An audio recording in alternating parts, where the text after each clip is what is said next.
प्रगड़दूत, त्रैकाल दृष्टा, भवी जीवों के तारनहार, शासनेश प्रभु, श्रमण भगवान महावीर स्वामी के चरणों में कोटि कोटि वंदन। दीन दुखियों के मसीहा, करुणा के सागर, परम पूज्य गुरुदेव श्रमण सूर्य मर्दर के श्री मिश्रीमल जी महाराज साहब के चरणों में कोटि कोटि वंदन।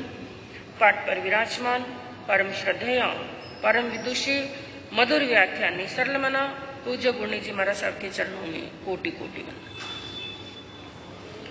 धर्म प्रेमी बन्नो, शीलवती माताएं बहनों, आपके सन्मुख श्रीमद उत्तराध्याय सूत्र प्रभु महावीर की अंतिम देशना। मोक्ष पधारने से पहले प्रभु ने जो भवी जीवों को अंतिम संदेश दिया, कल्याण का संदेश दिया, वो वाणी है उत्तराध्याय सूत्र। अपने पूरे खजाने को प्रभु ने खोल करके हमारे सामने रख दिया है।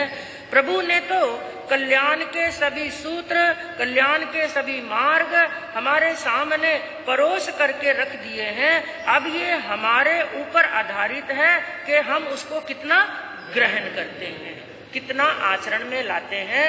प्रभु ने देने में कोई कमी नहीं रखी, किसी प्रकार की कोई कंजूसी नहीं रखी है प्रभु में, प्रभु ने देने में। लेकिन अब हमारी पात्रता कितनी है, हम उसको कितना ग्रहण कर पाते हैं, कितना आचरण कर पाते हैं। और बंधुओं, इस उत्तराध्याय सूत्र को मात्र उत्तराध्याय एक सूत्र, एक आगम नहीं मानना है, बल्कि यह अमृत के सरोवर के समान है, जिसका पान करने पर, जिसको श्रवण करने पर, जिसका स्वाध्याय करने पर और धीरे धीरे इसकी गहराई में उतरने पर और गहराई में उतर करके उत्तराध्याय को जीने।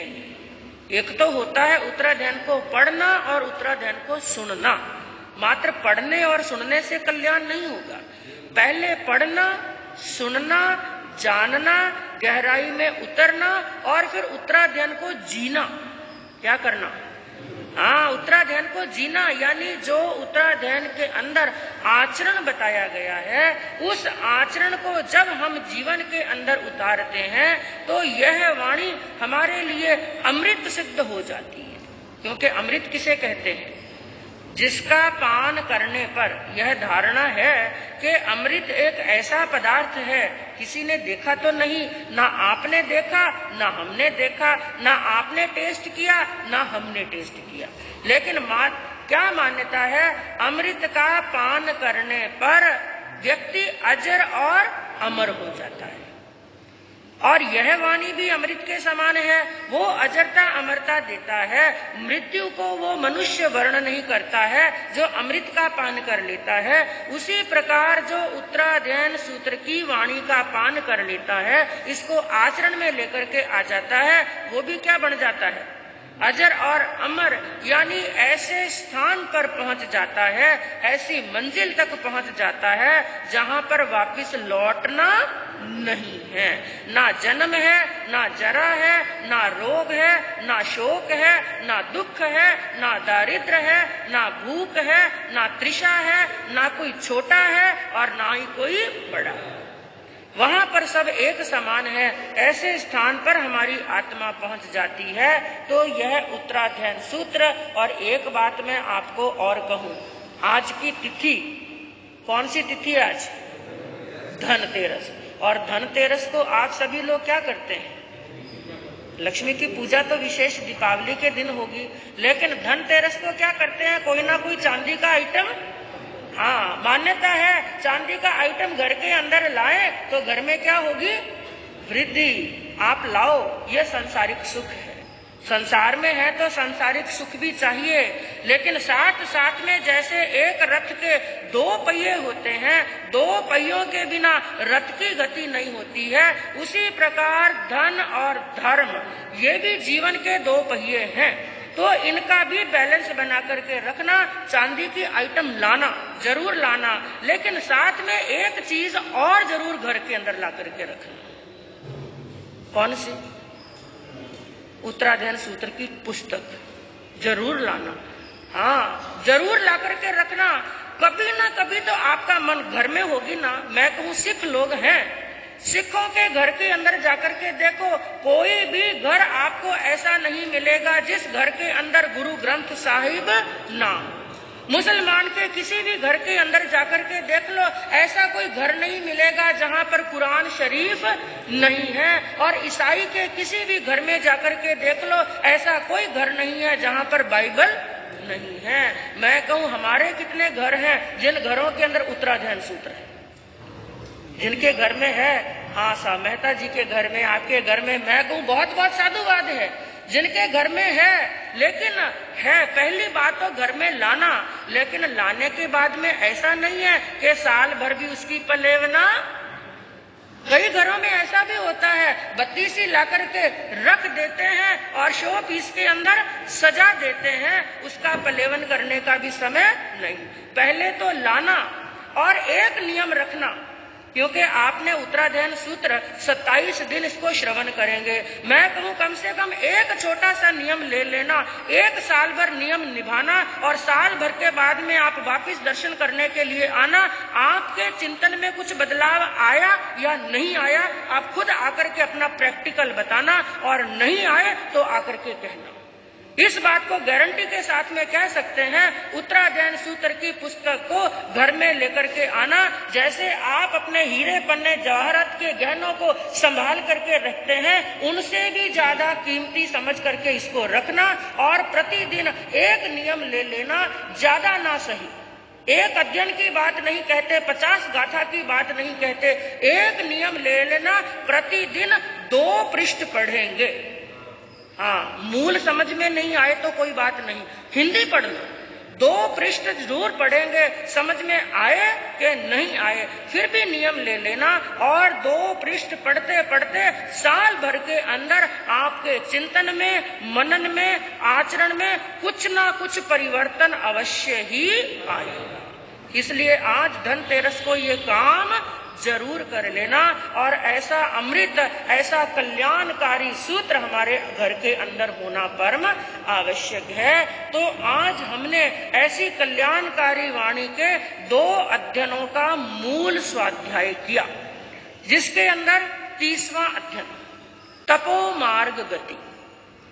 और एक दिन पहले हमने परसों आपके सामने वर्णन चला था 28वें अध्ययन का, जिसका नाम क्या था?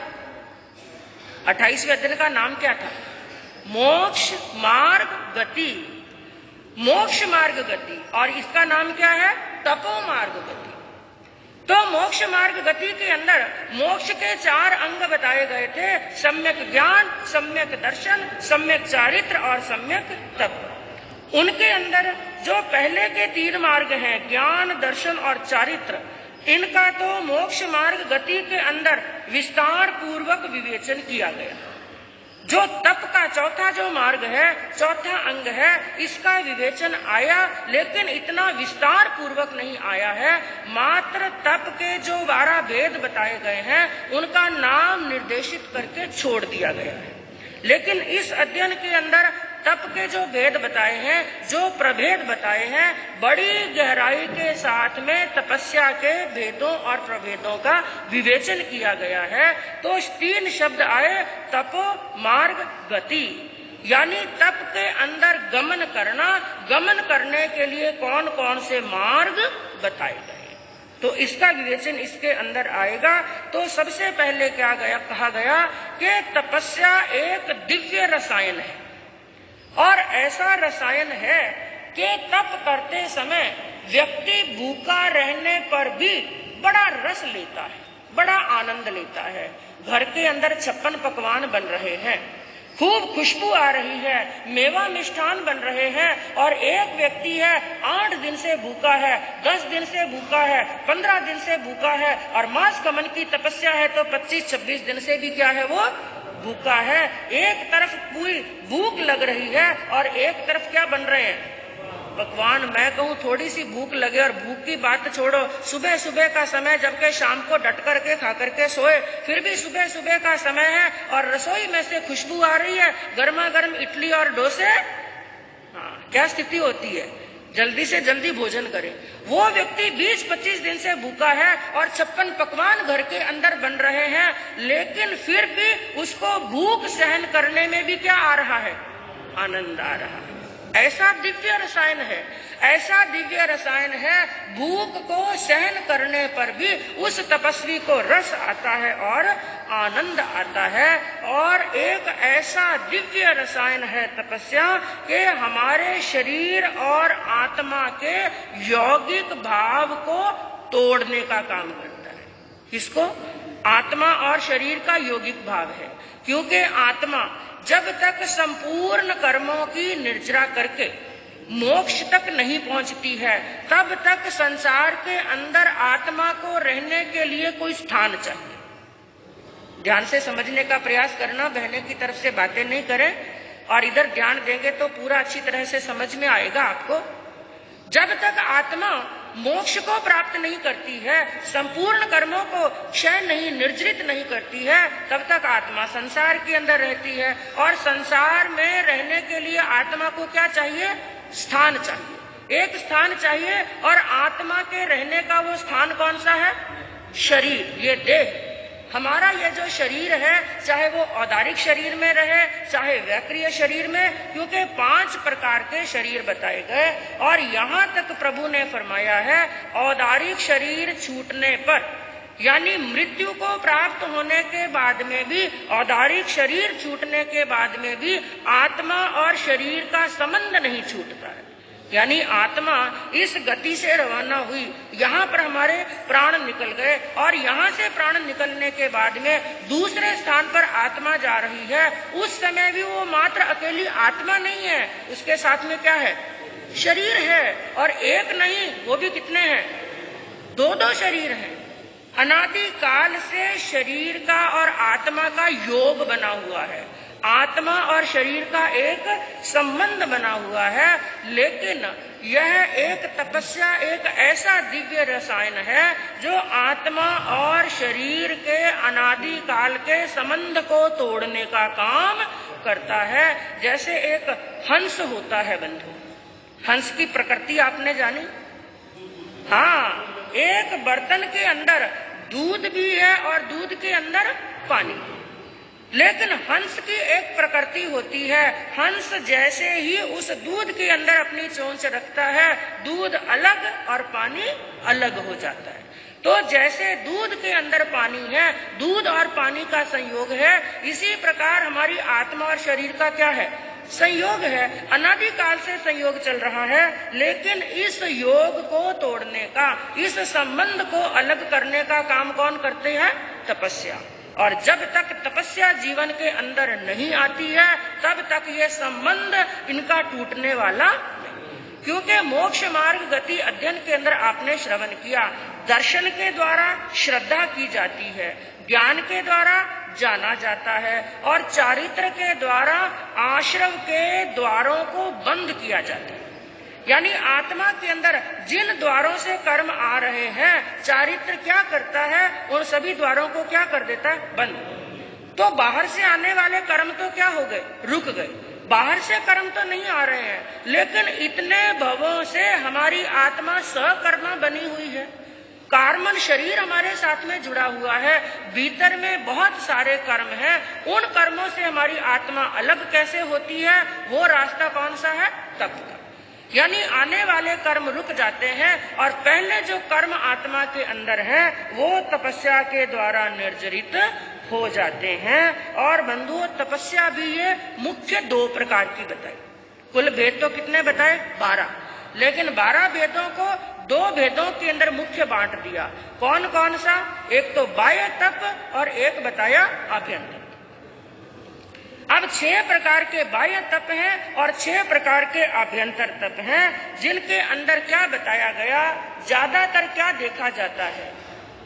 हमारे संघ के अंदर, समाज के अंदर, श्रावक और श्राविका के अंदर जो भी साधक हैं, ज्यादातर देखा जाता है एक साधक की दिलचस्पी बाह्य तप के अंदर ज्यादा होती है। किसमें दिलचस्पी लेते हैं? हाँ, हमें तो बेला करना है, हमें तेला करना है, 5 करना है, 28 करनी है, मांस का मन करना है। जो बाह्य तप होते हैं, बाह्य तप के अंदर ज्यादा दिलचस्पी होती है। लेकिन प्रभु क्या कहते हैं, बाह्य तप तो शुरुआत है। जैसे मोक्ष में जाने की शुरुआत। एक बात को बार बार क्यों दोहराती हूं, ताकि अच्छी तरह से हमें दिमाग में जम जाए। तो जो आपके सामने प्रसंग चला था मोक्ष मार्ग गति के अंदर, मोक्ष तो हमारी मंजिल है, लेकिन शुरुआत कहां से है? याद है कुछ? सम्यक दर्शन से शुरुआत होती है, सम्यक दर्शन से, और मंजिल कहां पर है? मोक्ष तक। उसी प्रकार तपस्या के अंदर भी क्या बताया, ये जो बाह्य तप है, और 6 बाह्य तप कौन कौन से हैं उनका भी वर्णन बताया जाएगा। जो 6 बाह्य तप है ये तो शुरुआत है, लेकिन मंजिल मोक्ष है। उस तक पहुंचने के लिए बाह्य तप से धीरे धीरे आभ्यंतर तप में प्रवेश किया जाता है। क्योंकि जब तक आभ्यंतर तप में हम प्रवेश नहीं करेंगे तब तक लक्ष्य प्राप्त होने वाला नहीं है। क्योंकि बंधुओं, जो बाह्य तप है, बाह्य तप जो शरीर के द्वारा किया जाता है, पहले इस बात को समझ लेना। बाह्य तप हमें किससे जोड़ता है? शरीर से। जो शरीर के द्वारा किया जाता है, और हम यूं भी कह सकते हैं बाह्य तप वो होता है हमारे बाहर की परीक्षा है, हमारे शरीर की परीक्षा है। तो बाहर की परीक्षा होती है बाह्य तप, और आभ्यंतर की परीक्षा, हमारे भावों की परीक्षा, हमारी आत्मा की परीक्षा होती है, वो होता है आभ्यंतर तप। क्योंकि बंधुओं, पहले शरीर को भी तपाना जरूरी है। जैसे बताया गया, एक बार आपको बताया गया था कि हमें मक्खन में से घी निकालना है। क्या निकालना है? मक्खन में से घी निकालना है। तो मक्खन में से घी निकालने के लिए मक्खन को गर्म किया जाएगा। लेकिन मक्खन को गर्म करने के लिए पहले किसको गर्म किया जाएगा? बर्तन को।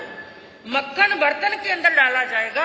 जब तक बर्तन गर्म नहीं होगा तब तक मक्खन गर्म नहीं होगा, और जब तक मक्खन गर्म नहीं होगा तब तक घी मिलने वाला नहीं। उसी प्रकार, क्योंकि कई लोग ये प्रश्न कर लेते हैं, जो जैन धर्म के बारे में अच्छी प्रकार से जानते नहीं है, वो ये क्या कह देते हैं, जैन धर्म के अंदर तो बस भूखा मरने में ही धर्म बताया गया।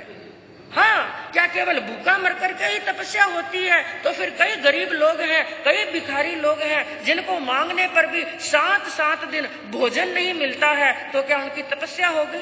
नहीं, वो मजबूरी से भूखे रह रहे हैं। और एक साधक होता है, वो कर्मों की निर्जरा के लिए वो अपने भोजन का त्याग करता है। तो शरीर को साधना जरूरी है। इसलिए प्रभु ने क्या कहा, पहले शरीर को साधिए। क्योंकि पहले शरीर को साधा जाता है और शरीर के बाद में मन तक पहुंचा जाता है। ये भी एक प्रक्रिया है। पहले शरीर को साधा जाता है, शरीर के बाद में मन को साधा जाता है, मन के बाद में हृदय को साधा जाता है, और हृदय को साध लेने के बाद में आत्मा को साधा जाता है, और आत्मा को साध लेने के बाद में हमारी आत्मा परमात्म तत्व तक पहुंचती है, और परमात्म तत्व तक पहुंचने के बाद में हमारी आत्मा मोक्ष को प्राप्त कर लेती है। तो शुरुआत होती है हमारे शरीर से। तो बाह्य तप जो शरीर से जुड़ा हुआ है, और बाह्य तप और आभ्यंतर तप, ये तप वो होता है जो हमें भेद विज्ञान सिखाता है, जिसको 4 लाइनों के अंदर बताया गया। क्या कहा, देह के निज आत्मा से संग को पहचानना। देह के निज आत्मा से संग को पहचानना, करने विलग उस संग को, करने विलग उस संग को, तप मार्ग को है जानना। देह आसक्ति को मिटाने, बाह्य तप को पालना। देह आसक्ति को मिटाने, बाह्य तप को पालना, निज गुणों की प्राप्ति हेतु अंतर तप को साधना। सारांश बताते हुए ज्ञानियों ने क्या कहा, देह के निज आत्मा से संग को पहचानना। सबसे पहले एक साधक को क्या कार्य करना चाहिए, देह का और आत्मा का, यानी शरीर का और आत्मा का यह संग है, और यह हमेशा रहने वाला नहीं। जब तक कर्म बंधे हुए हैं और इनका संग कैसा है, जैसे वस्त्र का और शरीर का। किसका? वस्त्र का और शरीर का। शरीर पर वस्त्र धारण करते हैं तो क्या लगता है कि पूरा सबका सब एक ही है, लेकिन वस्त्र अलग है और शरीर अलग। और जैसे ज्यादा गर्मी हुई, भयंकर गर्मी है और शरीर एकदम पसीने से लथपथ हो जाता है, उस समय मनुष्य को क्या लगता है? घबराहट होती है जोरदार, और ऐसे लगता है शरीर पर पहने हुए कपड़ों को उतार करके फेंक दे। तो जो संग वस्त्र का और शरीर का है, वैसे का वैसा संग है आत्मा का और शरीर का। तो जैसे गर्मी हुई, घबराहट लगी, वस्त्र उतारने की मन में चाह आती है, उसी प्रकार जब संसार के दुखों से एक साधक घबरा जाता है, मन के अंदर अनंत सुख प्राप्त करने की चाह जगती है, उस समय यह शरीर भी क्या लगता है? बंधन। जैसे गर्मी के मौसम के अंदर वो कपड़े भी दुखदायी लगते हैं, उसी प्रकार जब संसार के दुखों से एक आत्मा घबरा जाती है, उसे ये शरीर भी बंधन के समान लगता है, और उस बंधन को तोड़ने का काम करती है यह तपस्या। और सच्ची तपस्या वो होती है, क्या कहा? करने विलग उस संग को तप मार्ग को है जानना। जिस आत्मा के अंदर ये भाव जग चुके हैं कि मुझे शरीर से क्या होना है? अलग। जिसके मन में ये भावना जग चुकी है, उसे क्या करना पड़ेगा? तप मार्ग को है जानना। तप के मार्ग को जानो। हमें किसी मंजिल पर जाना है तो पहले हम उसके रास्ते की क्या लेते हैं? जानकारी। तो उसके बारे में जानना, और जानने के बाद में आचरण करना। और प्रभु ने उस मार्ग के अंदर एक दो नहीं, कितने रास्ते बता दिए? 12 वेद बता दिए। कोई कहे अरे मेरे से तो अनशन होने वाला नहीं, मैं तो भोजन नहीं छोड़ सकता। प्रभु ने कहा कोई बात नहीं, ये नहीं कर सकते तो ये कर लो, और ये नहीं कर सकते हो तो ये कर लो। तो तीसरी बात क्या कही? देहो आसक्ति को मिटाने, बाह्य तप को पालना, निज गुणों की प्राप्ति हेतु अंतर तप को साधना। सबसे पहले तो देह की आसक्ति मिटाने के लिए तो क्या करना? बाह्य तप करना, और आत्मा के निज गुणों को जगाने के लिए उस समय आभ्यंतर तप करना। तो जिनके अंदर बंधुओं 12 भेद बताते हुए कहा, ये सबके सब जितने भी भेद हैं कर्मों की निर्जरा करने का काम करते हैं। उसके अंदर पहले 6 भेद बताए गए, जिसमें सबसे पहला भेद बताया अनशन। अनशन किसे कहते हैं? चारों प्रकार के आहार का त्याग कर देना। अब वो 1 दिन के लिए है, 2 दिन के लिए है, 5 दिन के लिए है, या जावजीवन के लिए। संधारा होता है वो क्या है? जावजीवन। तो अनशन करना, असनम, पानम, खाद्यम और स्वाद्यम। लेकिन यदि कोई साधक कहे ये अनशन करना मेरे बस की बात नहीं है, तो दूसरा तप बड़ा ही अद्भुत तप बताया, क्योंकि भगवान का मार्ग ऐसा है, खाते पीते भी कहाँ पहुंच सकते हैं? मोक्ष तक। क्योंकि यहाँ पर महत्व केवल भोजन छोड़ने का नहीं है, महत्व है भावना का। हमारी भावना कैसी है? तो दूसरा तप बताया गया है उनोद्री। उनोद्री ऊण यानी भूख से थोड़ा कम खाना। लेकिन इसके भी 2 अर्थ निकलते हैं। सामान्यतः हम क्या अर्थ लगा लेते हैं कि भूख से थोड़ा कम खाना, ये तो जरूरी है ही। भूख से थोड़ा कम खाएंगे तो तपस्या भी है और हमारा शरीर भी क्या रहेगा? स्वस्थ। लेकिन इसके साथ में जो कषायें जागृत हो रही हैं, उन कषायों को भी धीरे धीरे क्या करना?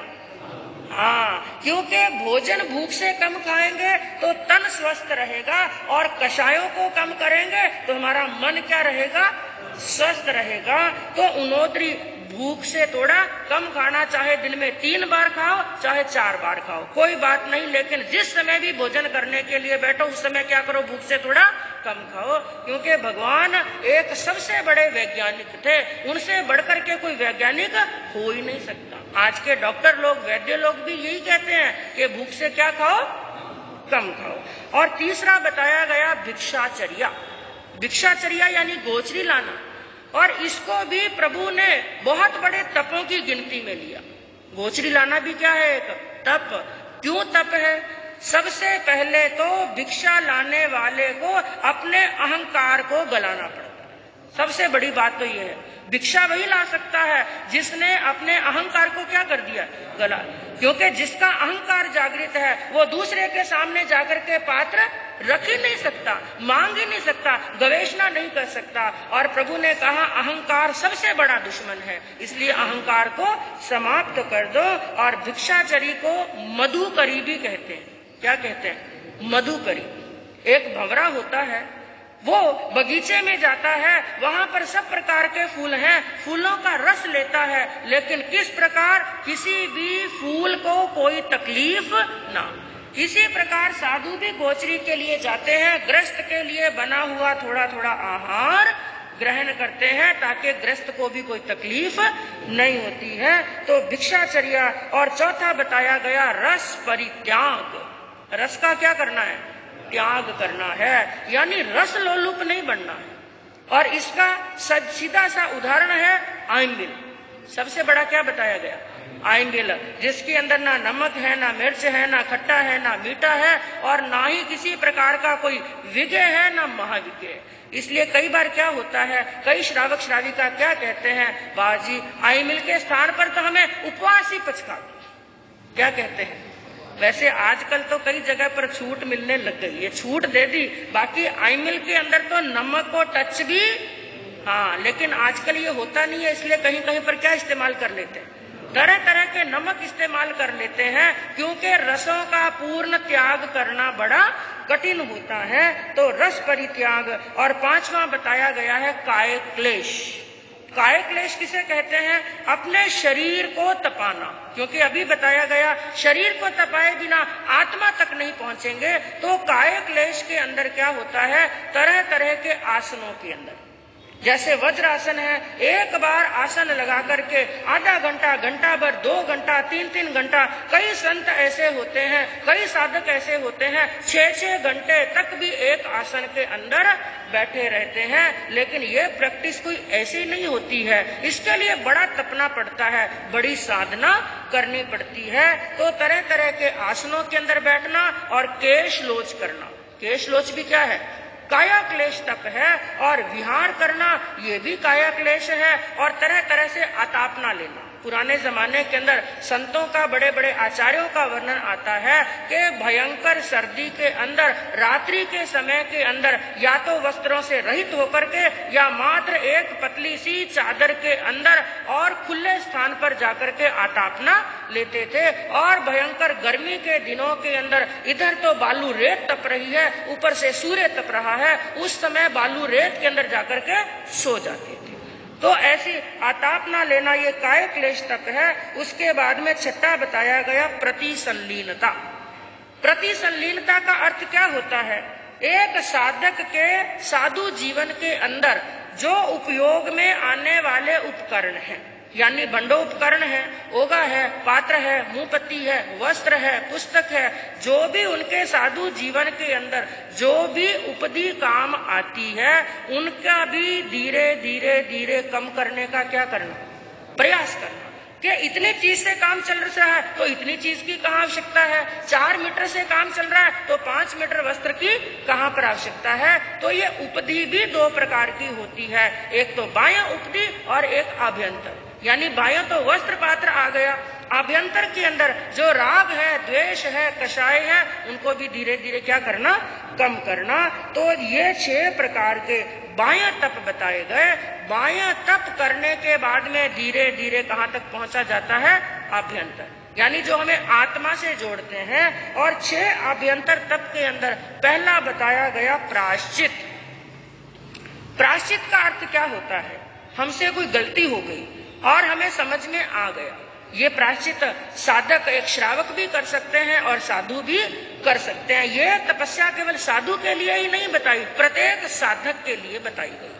तो प्रायश्चित, कोई अपनी गलती हो गई, समझ में आ गया, तो अपने गुरु के पास में जाकर, बड़ों के पास में जाकर के हाथों हाथ अपनी गलती कह देनी और हाथ जोड़ करके कहना, गुरुदेव मेरे से ये गलती हुई है, ये अपराध हुआ है, जो भी दंड है, जो भी विधान है, जो भी प्रायश्चित है, आप मुझे दे दिलावे। क्योंकि इंसान को गलती स्वीकार करना भी बड़ा मुश्किल कार्य लगता है। और उसके बाद में दूसरा बताया गया विनय, झुकना, सेवा करना, सहन करना, सहज बनना और नम्र बनना, तो बड़ों का विनय करना। और उसके बाद में तीसरा बताया गया वयावृत्य। वयावृत्य का मतलब सेवा करना।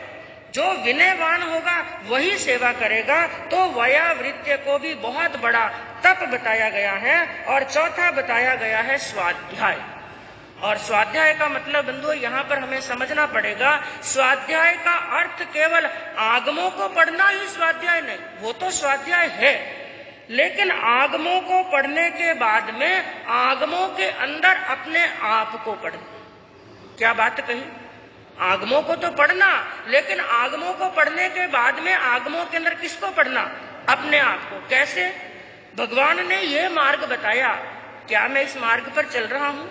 मैं एक श्रावक हूं, श्रावक का प्रभु ने ये धर्म बताया है, क्या मैं इस मार्ग पर चल रहा हूं? क्या इसका चिंतन करना। इसलिए हमारे आगमों के अंदर जहां पर साधु की चर्या का वर्णन आया, आपके सामने वर्णन चला था, 4 प्रहर के अंदर 4 भागों के अंदर दिन को बांटा, जिसके अंदर साधु के लिए क्या बताया था? पहले प्रहर में क्या करना?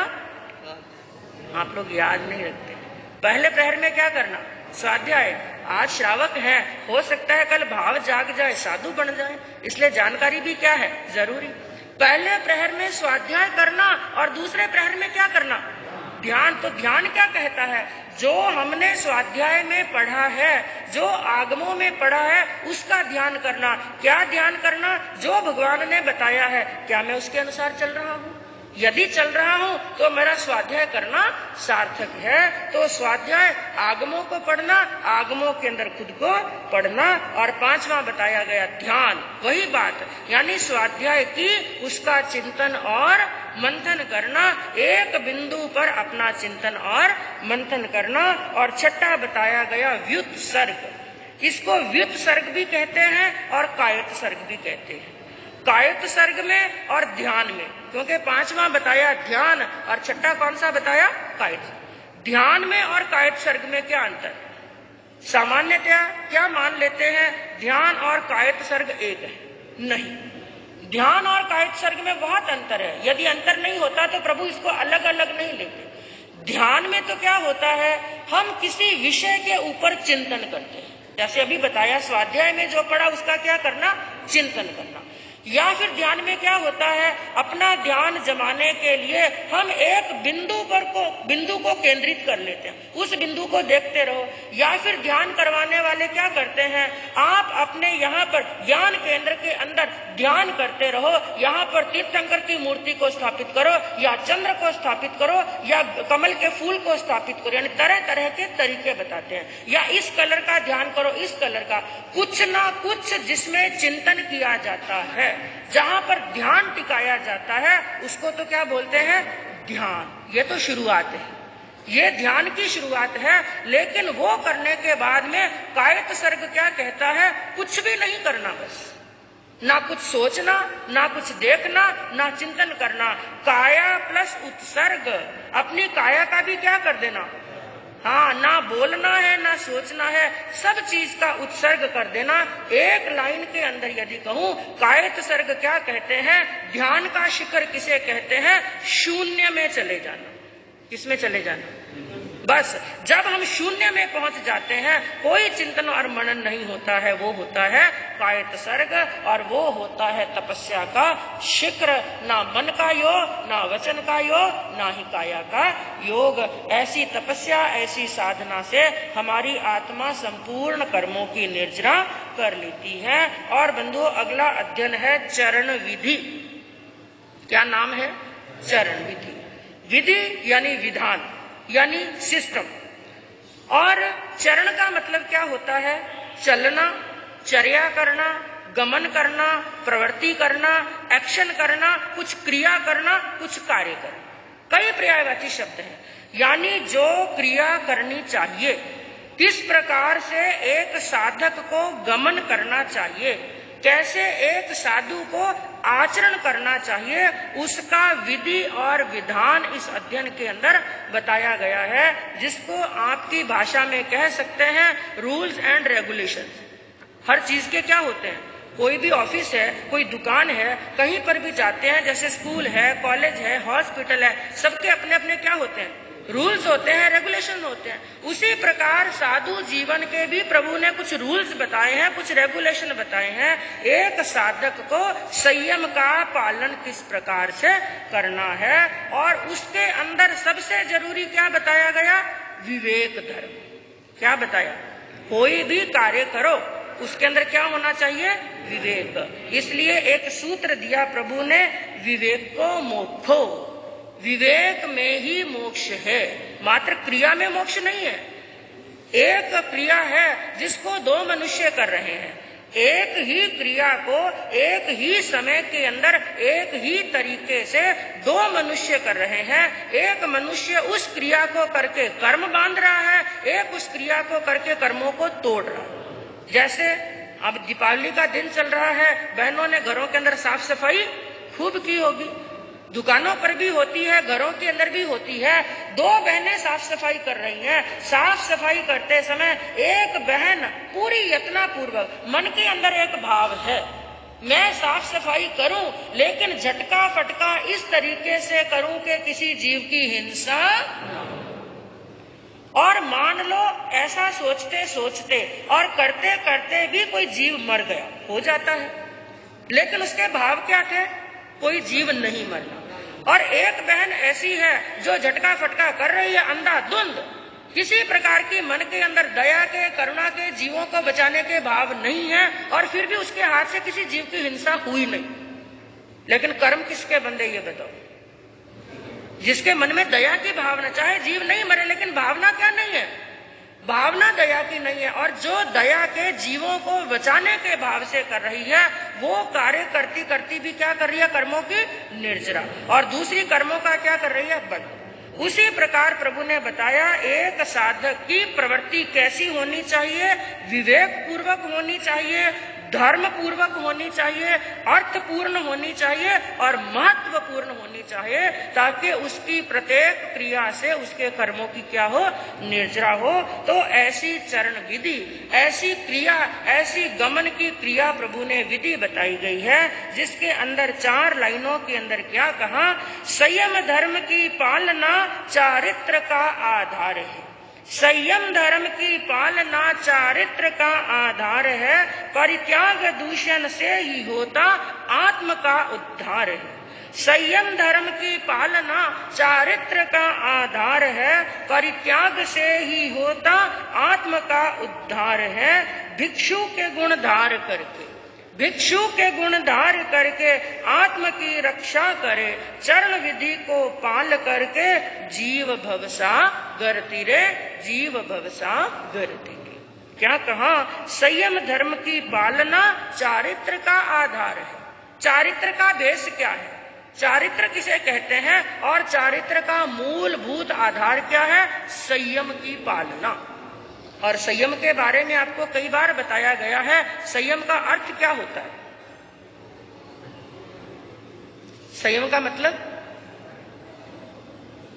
सामान्य क्या कहते हैं कि संयम का मतलब है साधुपना लेना, सामान्य यही अर्थ निकाला जाता है। सामान्य यानी संयम का मतलब चारित्र धर्म लेना, संयम लेना, महाव्रत लेना।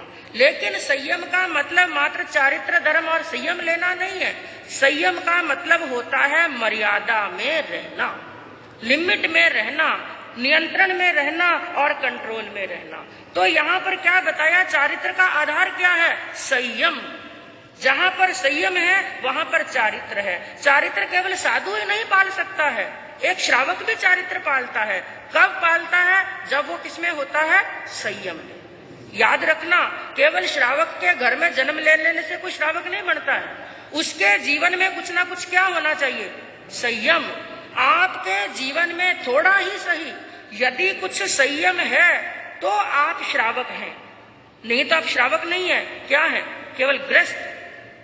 हाँ, ये बात सोच लेना, यदि जीवन के अंदर कुछ संयम नहीं है, मर्यादा नहीं है, तो वो केवल एक ग्रस्त हो सकता है, श्रावक होने वाला नहीं। वो श्रावक कब बनता है? जब उसके जीवन के अंदर कुछ ना कुछ संयम आता है, मर्यादा आती है। संयम का मतलब कंट्रोल। किसी ने कुछ कह दिया, उस समय मुंह को क्या रख लेना? बंद। बस यही संयम है और यही चारित्र है जिसके अंदर प्रभु ने, जहां पर बंधुओं प्रतिगमन आता है, श्रावक प्रतिगमन अलग है और श्रमण प्रतिगमन अलग, साधु का प्रतिगमन अलग है, बाकी तो सब बातें लगभग सेम ही हैं। उसके अंदर जहां पर एक श्रमण सूत्र आता है, क्या आता है? श्रमण सूत्र की जो पाटियां आती हैं, जिसके अंदर पड़ी कमामी एक भी ये असंज में से लगा करके, पड़ी गमामी एक भी ये असंज में, पड़ी कमाई दो ही बंधनेम, राग बंधनेनम, द्वेष बंधनेनम, यानी 2 बातें, 3 बातें, 4 बातें, 5 बातें, इस तरह चलते चलते एक विहे से लगा करके 33 अशातना तक बताया गया है। उनके अंदर 2 ही बातें आ जाती हैं, प्रवृत्ति और निवृत्ति। जैसे समिति और गुप्ती के अंदर बताया था, प्रवृत्ति और निवृत्ति। प्रवृत्ति का मतलब क्या बताया था? ये करना चाहिए, और निवृत्ति का मतलब ये छोड़ना चाहिए। 2 बातें। तो एक विहे से, एक से लगा करके 33 अशातना तक कई बोल ऐसे हैं जिनको आचरण में लाना चाहिए, ग्रहण करना चाहिए, और कई बोल ऐसे हैं जिनको छोड़ना चाहिए, जिनको संक्षिप्त के अंदर बताती हूँ। जैसे त्यागने योग्य, निवृत्ति करने योग्य बोल कौन कौन से हैं? 2 प्रकार का द्वेष। कौन सा? 2 प्रकार का राग और द्वेष। ये 2 प्रकार के बंधन, राग और द्वेष, और 3 प्रकार का दंड, मन दंड, वचन दंड और काया दंड, और 3 प्रकार की गुप्ती का नियंत्रण, 3 प्रकार का गर्व, और 3 प्रकार के शल्य, माया शल्य, निदान शल्य, मिथ्या दर्शन शल्य, और 4 प्रकार की विकथा, स्त्री कथा, भात कथा, देश कथा, राज्य कथा, और 4 प्रकार की कषाय, क्रोध, मान, माया और लोभ, और 4 प्रकार की संज्ञा, 8 प्रकार का मद, 2 प्रकार का ध्यान। ध्यान कितने प्रकार का बताया? 4 प्रकार का, लेकिन छोड़ने योग्य कौन सा है? 2। कौन कौन सा? आर्त ध्यान और रौद्र ध्यान, और 7 प्रकार का भय। ये तो है निवृत्ति योग्य, यानी साधक को इनका त्याग कर देना चाहिए, और प्रवृत्ति करने योग्य कौन कौन सी बातें हैं जिसके अंदर बताया? 5 तो है महाव्रत, 5 है समिति, और 6 काया के जीवों की दया पालना, 6 काया के जीवों की रक्षा करना, और 9 प्रकार का बताया ब्रह्मचर्य की बाढ़, उनका पालन करना, और खंती मुक्ति आदि 10 प्रकार के यति धर्म का पालन करना, 12 प्रकार की भिक्षु प्रतिमा को अंगीकार करना, और 2 प्रकार का ध्यान। कौन? शुक्ल ध्यान और धर्म ध्यान, धर्म और शुक्ल, क्योंकि 4 ध्यान, आर्त ध्यान, रौद्र ध्यान, धर्म ध्यान और शुक्ल ध्यान। 2 त्यागने योग्य हैं और 2 आचरण योग्य हैं। तो इस चरण विधि के अंदर कहा गया है, पहले इन चीजों को जानना, जानने के बाद में त्यागने योग्य को त्यागना, ग्रहण करने योग्य को ग्रहण करना। तो बंधुओं, आपको संक्षिप्त के अंदर इनका वर्णन बताया गया। कुल मिलाकर के कह सकते हैं, एक साधक की साधना शुद्ध कैसे हो, प्रवृत्ति शुद्ध कैसे हो, ऐसा मार्ग इन अध्ययनों के अंदर प्रभु ने फरमाया है। आगे और क्या वर्णन आता है सुनकर पता चलेगा। इसी भावना के साथ में शांति। प्रग्रदूत, त्रैकाल दृष्टा, भवी जीवों के तारनहार शासनेश प्रभु श्रमण भगवान महावीर स्वामी के चरणों में कोटि कोटि वंदन। दीन दुखियों के मसीहा, करुणा के सागर, परम पूज्य गुरुदेव श्रमण सूर्य मर्दन के श्री मिश्रीमल जी महाराज साहब के चरणों में कोटि कोटि वंदन। पाठ पर विराजमान परम श्रद्धेय, परम विदुषी, मधुर